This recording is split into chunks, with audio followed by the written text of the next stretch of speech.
17 années de cicatrices condensées en 25 minutes, c'est ce que vous tenez devant vous maintenant. Et si vous écoutez attentivement, vous pourrez éviter les blessures qui ont ruiné d'autres. Machiavel a écrit un jour que « les hommes oublient plutôt la mort de leur père que la perte de leur patrimoine ». Il avait compris ce que vous devez comprendre. L'argent n'est pas un confort, c'est la survie. C'est le mur de forteresse entre vous et l'humiliation, le fondement à partir duquel tout acte de pouvoir est construit. Sans votre première fortune, vous êtes exposé, un roturier mendiant aux portes. Avec elle, vous êtes un prince, enfin capable de diriger votre propre vie. Le premier seuil n'est pas 10 millions, ni même 1 million, mais 100 000. C'est le moment où un homme ne craint plus qu'une voiture en panne ou une facture soudaine ne le brise. C'est le premier niveau de souveraineté. Mais c'est là que la plupart des hommes meurent. Ils jouent à leur position trop tôt, abandonnent la sécurité avant d'être assez forts pour frapper, et ce faisant, ils violent la première loi de la fortune. Règle numéro 1, ne jamais perdre d'argent. Warren Buffett l'a répété, mais Machiavel l'a enseigné le premier. Un dirigeant qui gaspille son trésor laisse la ville sans protection. Un homme qui gaspille sa petite fortune s'assure de ne jamais en voir une plus grande. Alors, comment éviter de perdre? Vous ne commencez pas par la rébellion, mais par la patience. Conservez votre emploi aussi ennuyeux qu'il vous paraisse. Votre travail est l'armée permanente qui garde votre porte pendant que vous recrutez secrètement des mercenaires. L'erreur de l'homme impulsif est de démissionner trop tôt, croyant que le courage seul le maintiendra. Mais le courage sans ressources est un suicide. Florence elle-même n'a pas été conquise en un jour. Ce sont des marchands comme les Médicis qui ont passé des décennies à commercer la laine, à financer des expéditions, à prêter de l'or. Ils ont construit silencieusement, avec prudence, jusqu'à ce que leur coffre soit si profond que les rois leur empruntaient. Vous devez faire de même. Financez vos entreprises non pas avec une dette désespérée, mais avec le surplus que votre travail fournit. Le jour où vous pouvez couvrir vos frais de subsistance grâce à votre activité secondaire est le jour où vous avez les débuts de la souveraineté. Cela semble simple, pourtant presque personne ne le respecte. Ils rêvent alors de sorties audacieuses, d'annoncer leur démission sous les applaudissements, de brûler les ponts. Ils confondent l'imprudence avec le courage. Machiavel a mis en garde contre de telles illusions. Celui qui se fonde sur le peuple se fonde sur la boue. Les rêves sans structure s'effondrent, tout comme les hommes qui sautent avant de pouvoir marcher. Si vous faites ce que je vous ordonne, vous supporterez vos échecs sans être ruinés. Votre première idée peut mourir, votre deuxième peut vaciller, mais parce que vous avez tenu la forteresse de votre revenu, vous avez survécu pour vous battre un autre jour. Considérez l'alternative à travers l'histoire. D'innombrables dirigeants ont perdu leurs États en abandonnant la prudence. Les rois de France ont vidé leurs trésors pour des guerres qu'ils ne pouvaient financer, et dans leur désespoir, ont taxé le peuple jusqu'à la révolte. Ils ont confondu l'appétit avec la stratégie, et la guillotine les en a remerciés. Vous n'êtes pas différents. Perdez de l'argent que vous ne pouvez pas vous permettre de perdre, et vous invitez la ruine. Gardez votre trésor comme si c'était votre dernier souffle. Une fois que vous maîtrisez cela, vous vous tiendrez là où la plupart n'arrivent jamais, à 100 000. Mais ici réside le prochain grand piège.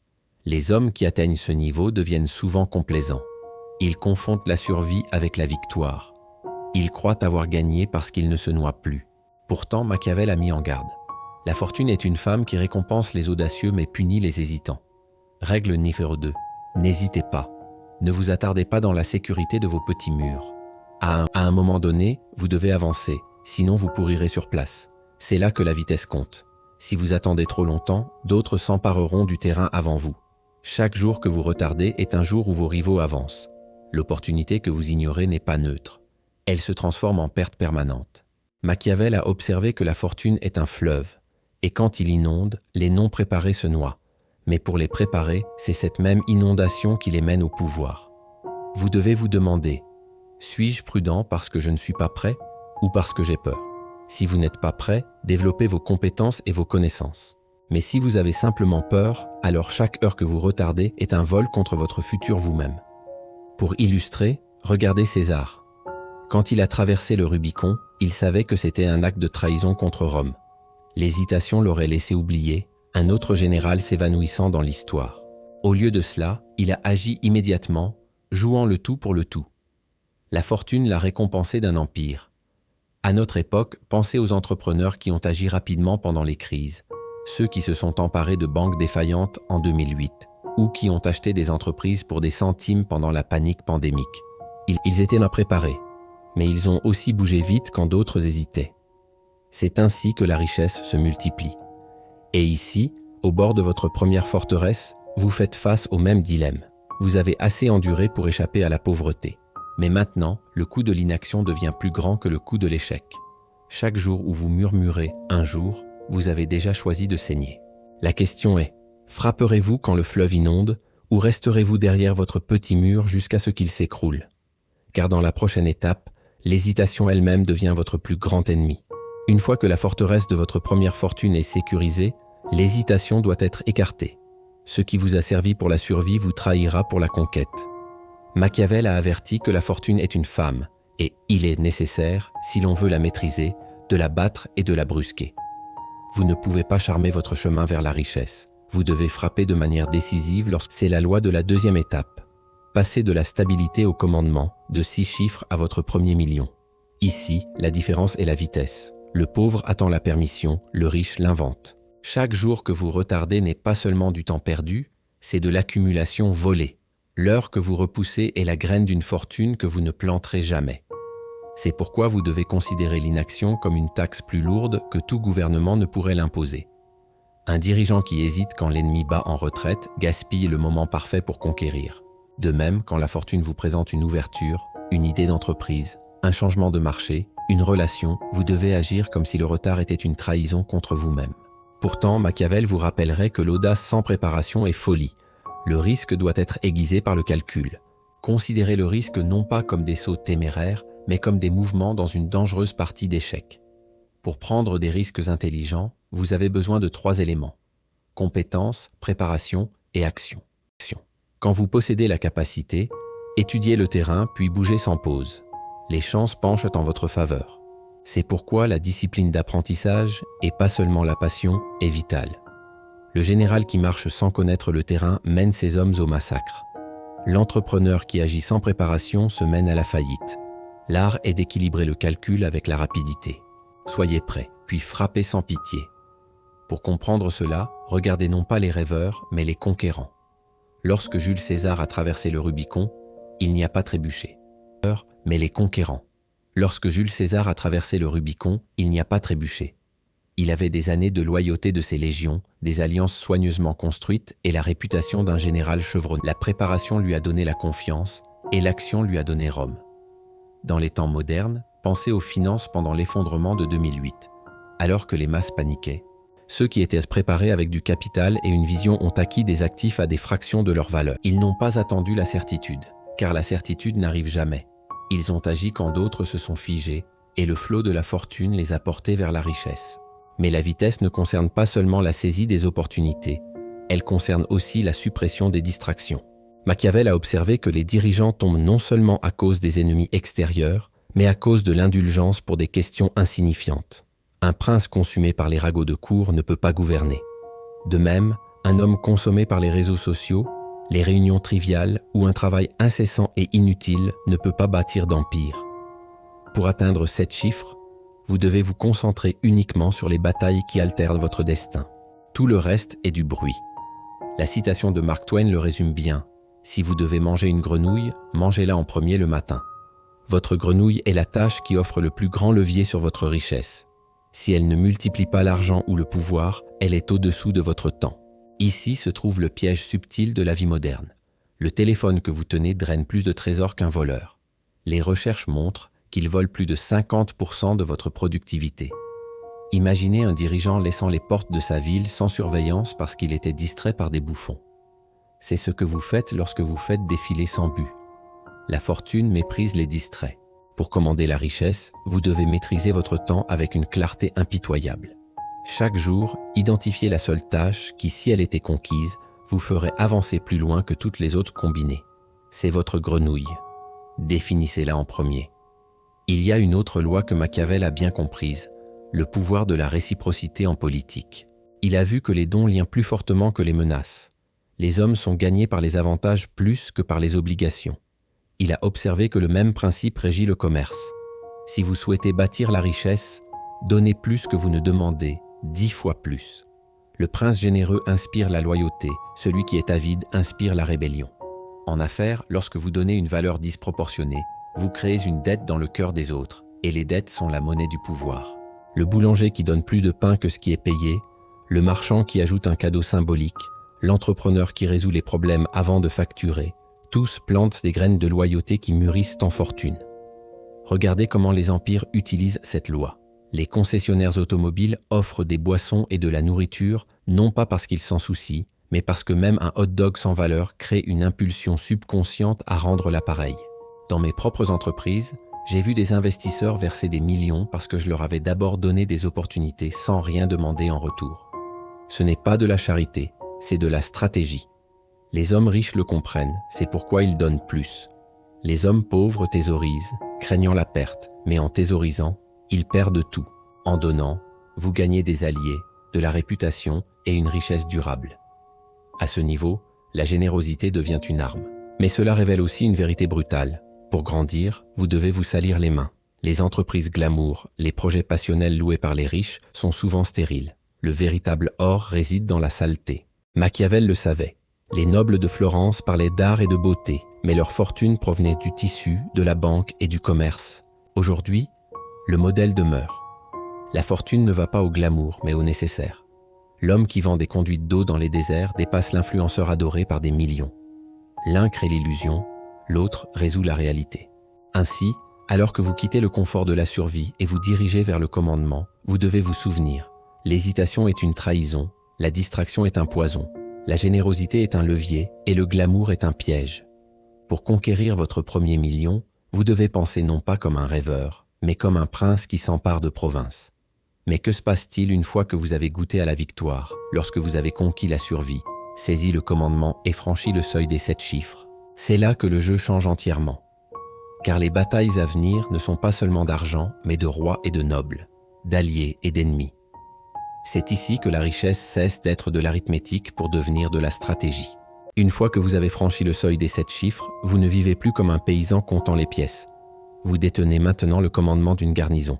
Pourtant, le véritable jeu des princes ne fait que commencer. Car 1 million n'est pas la souveraineté. C'est simplement la preuve que vous avez survécu au champ de bataille du commerce. À ce stade, vous devez étendre votre territoire. Pour ce faire, vous devez maîtriser des lois que peu comprennent. Comment vendre aux dirigeants? Comment profiter des problèmes? Comment construire des machines qui se multiplient? Et comment choisir des alliés qui vous élèvent plutôt que de vous tirer vers le bas? La première loi est la suivante. Vendez aux riches. Machiavel a observé qu'un prince doit toujours considérer comment se sécuriser contre les puissants et comment gagner leur faveur. À notre époque, les riches sont la nouvelle noblesse. Ils pensent différemment, dépensent différemment et valorisent différemment. Pour prospérer au-delà de 7 chiffres, vous devez parler leur langue. Les pauvres courent après les réductions. Les riches courent après l'exclusivité. Ils ne veulent pas ce que tout le monde peut avoir. Ils veulent ce que seuls peuvent posséder.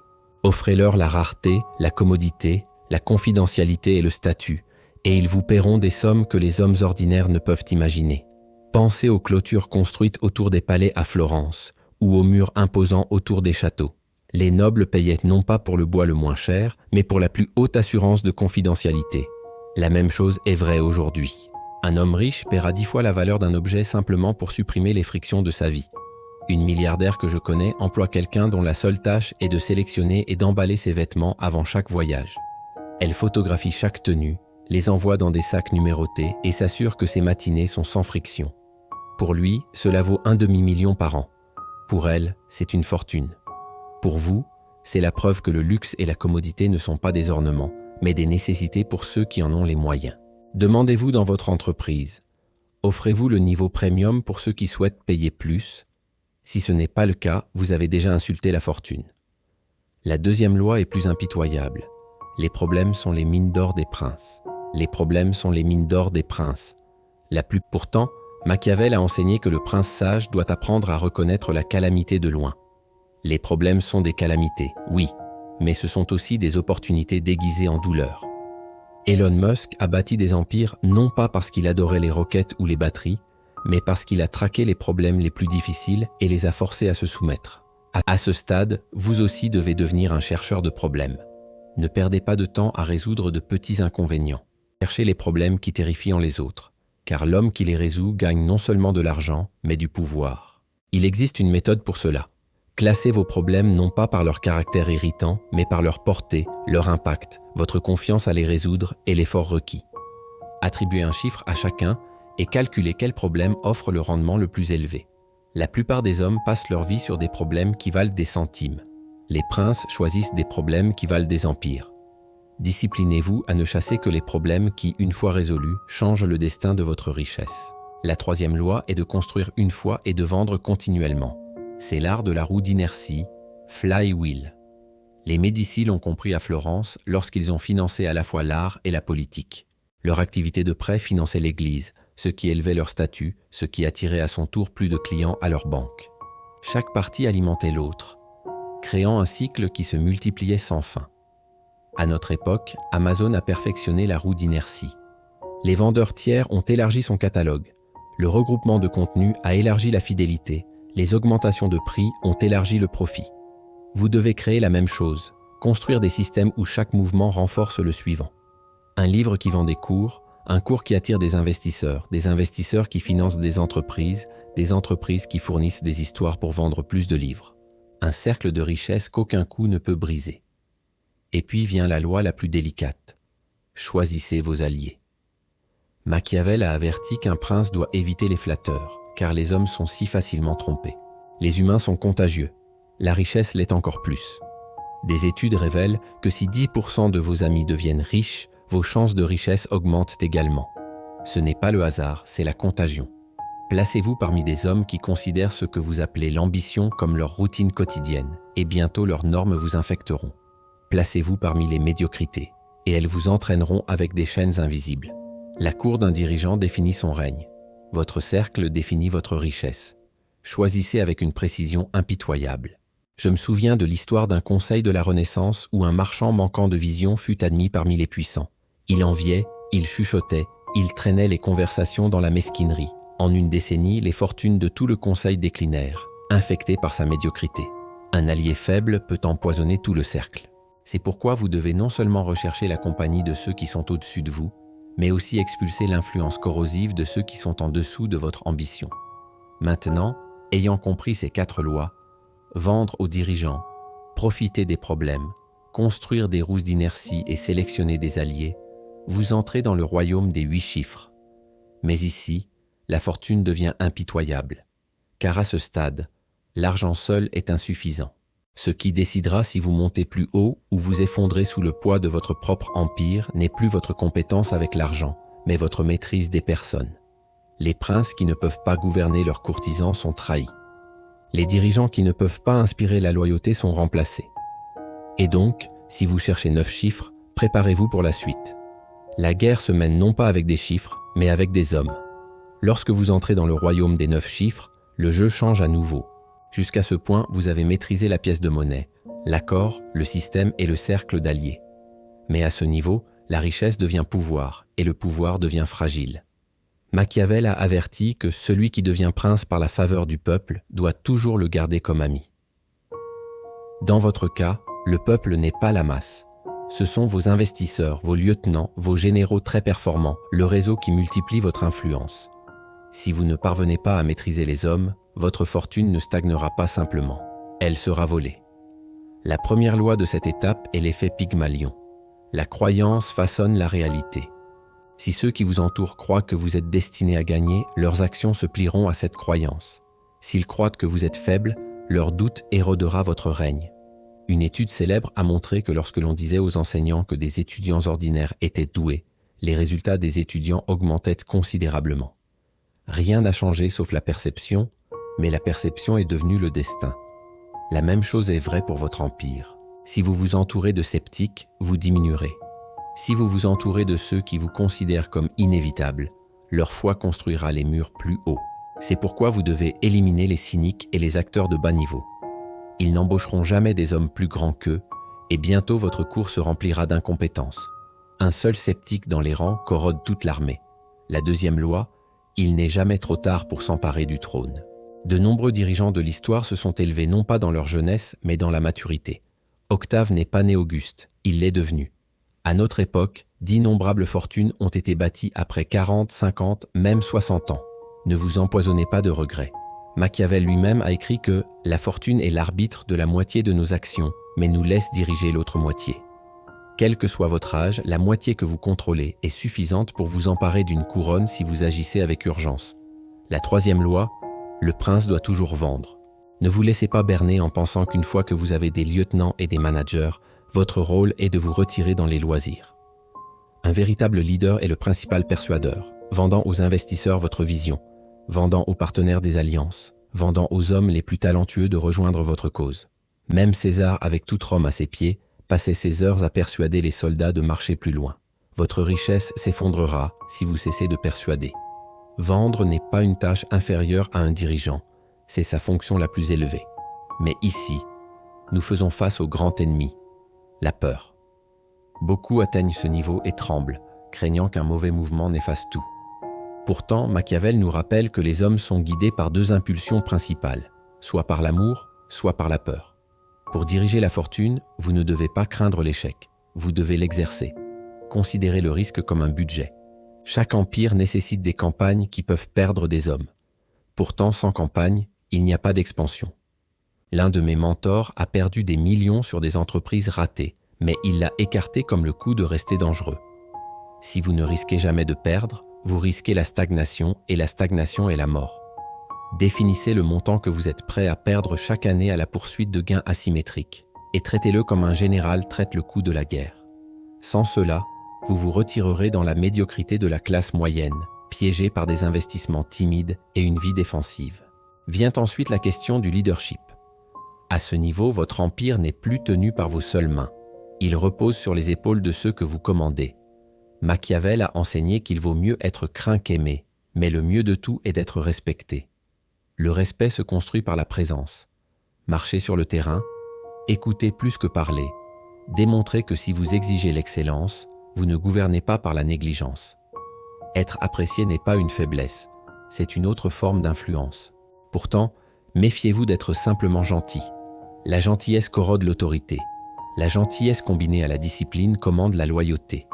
La gentillesse seule invite la trahison. Nous arrivons maintenant au piège le plus dangereux, les habitudes de la classe moyenne qui reviennent même chez les riches. L'intérêt composé en petite quantité, des investissements trop timides pour changer le destin, la poursuite incessante de la sécurité. Ce sont les chaînes qui maintiennent les rois à agir comme des paysans. Machiavel a averti que les hommes qui courent après la sécurité invitent souvent la ruine, car en évitant le danger, ils manquent la chance de construire une force réelle. Votre tâche est de faire croître vos revenus, vos connaissances, vos idées chaque jour, car l'esprit est le seul trésor qui s'accumule sans limite. La richesse stockée passivement pourrira. La richesse utilisée activement se multiplie. Et nous arrivons ainsi à la loi finale, la loi qui sépare les princes des empereurs, l'obsession. À 9 chiffres, le talent n'est plus la ligne de démarcation ni l'intelligence. Le véritable séparateur est l'acharnement. Machiavel admirait César Borgia non pas pour sa fortune seule, mais pour sa férocité, son refus de se reposer tant que toute l'Italie ne se pliait pas à lui. La fortune ne se plie pas aux curieux ni aux sérieux, mais à l'obsédé. À notre époque, Elon Musk démantelant des serveurs de ses propres mains, Napoléon montant au combat pendant que d'autres hésitaient. C'est la folie qui conquiert en guerre. Napoléon a dit que les hommes ne comptent pas. Un homme compte. Dans la richesse aussi. La volonté obsessive d'un seul homme peut altérer le destin des nations. Et c'est là que je vous quitte. Vous vous tenez au seuil où la plupart n'arriveront jamais. La question n'est pas de savoir si vous pouvez, mais si vous voulez. Si vous vous contentez de la curiosité, vous dériverez. Si vous vous contentez du confort, vous vous éteindrez. Mais si vous êtes l'un des rares à vouloir être appelé obsédé, acharné, même un psychopathe par les masses, vous régnerez. Et si vous avez écouté jusqu'ici, je suppose que vous êtes l'un des rares. Alors, ne laissez pas l'hésitation voler votre couronne. Alignez-vous avec ceux qui pensent comme vous. Agissez plus vite que ceux qui attendent et fortifiez votre empire jusqu'à ce que la fortune elle-même s'incline. Si vous vous reconnaissez là-dedans, alors vous savez déjà ce qui doit être fait. Vous vous abonnerez, car vous comprenez que ce n'est pas du divertissement, mais une instruction, la loi de la fortune elle-même. Les autres retourneront à leur distraction. Mais vous, prince, vous avancerez.